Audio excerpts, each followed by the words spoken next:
Welcome to part 5 in managerial therapy, and I've saved the hardest for last. It's about balance. Balance is difficult because when you took on the job, you were a sales rep and, all you had to do was sell, right? You had to show up on time, make sure your uniform was nice, and you did your operational duties and helped merchandise, and you did some inventory and all that stuff, and then you sold, and then you left. Well, as a manager, it's different because you have to oversee more than just yourself. You're overseeing a lot of other people. So in this respect, this part 5 is about how do you find balance in your life. Also very, very introspective because it's about balancing what you do in work and what you do out of work. For example, right now as I'm taping this, my daughter Grace is doing her end of school play. She's the fox in this little drama, and I'm missing it. And I regret that in a way because I know that I'd rather be there in some ways than being here. Now, I love what I do, and I love what I'm doing right now. Just understand that there always comes a certain amount of balance, what you're willing to give away and take in both the job and also in your personal life. So it's very important for you to understand, how do you balance this? How do you balance the job of manager and the balance of being you? Well, I've got 3 things to consider.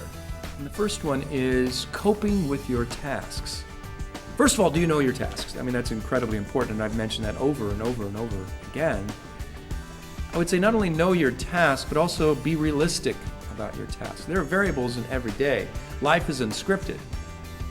Whether it's the business or the team or the customer walking through the door, everything's going to be, it's going to be a variety of things that occur, which means you have to adopt a flexible and improvisational mindset.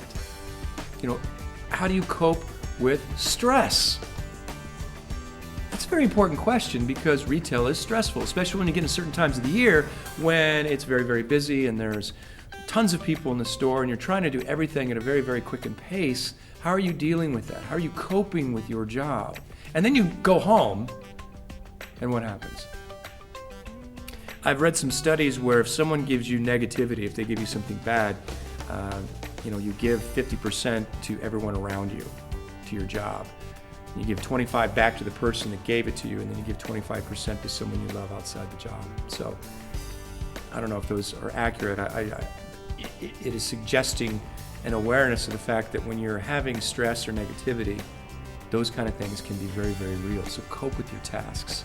How do you cope with your tasks? Next is, how do you organize your time? We talked about that earlier and keeping it real. We talked about prioritization. We talked about how do you control your time and the things you do in a day. Well, the first thing I would say is always focus on controlling the things you can control. You can't control everything. So when those things do happen you can't control, where do you put those in place in your today or your day today? If that makes any sense. I would ask you to also consider this about organizing your time. What is essential and what is not? What is critical and what is not? What can you delegate?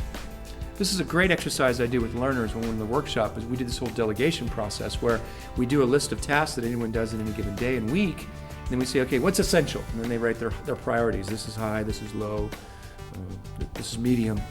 Very rarely are there mediums and lows. They're all high. Go figure. And then the next step we do is, okay, what can you delegate? And it's a very cathartic, which is a $1.50 word for it. It's a very aha moment where they go, oh, I can delegate this. I've been keeping it for too long, but I can give this away, which frees up time, which takes away from stress as well. And then also, what's mission critical in your job? And what are things that you have to do, you cannot not do? It's bad grammar. Go with me on that. So how are you organizing and prioritizing your time? Now this last one, well, I forewarn you, it's going to be one of those that make you go, oh really?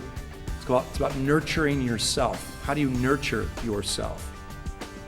I know it sounds weird, but it represents a disciplined aspect of what you put in your life that makes you feel good, that maintains your you-ness, whether it's reading or taking a walk or getting quiet time, or eating a healthy diet, or working out, or finding humor in things that slap you in the face. It's about sharing ideas and thoughts with other people so that maybe their idea could be better than yours, and you don't have to stress about it. You know, I know some people who depend on things that are addictive in nature to take the edge off. That's not nurturing yourself, it's actually hurting yourself. So if we have to reflect back, and we're looking at balance here. First of all, cope with your tasks. Know your tasks, but also know the reality of your tasks. Know how your tasks at the job are different than your tasks at home, and the people that are at home that also need your strength and vitality. Next is organize your time. What's a priority in the job? What's not a priority? What's critical? What can you delegate? And also think about those times that you need outside the job that are important, like seeing a daughter's performance or a son's soccer game. Next is nurturing yourself. And this is the part that means a lot to me because I've seen too many managers burn out. What are you doing to support yourself, your inner core, your health, your well-being, your mind? What are you doing to nurture the things that make you a better manager? Just by paying attention to things as small and as insignificant as getting enough sleep. So I hope you've enjoyed this series. I know I have. I look forward to getting on to other series with you. But this one, Managerial Therapy, I like it. I hope you enjoyed it as well.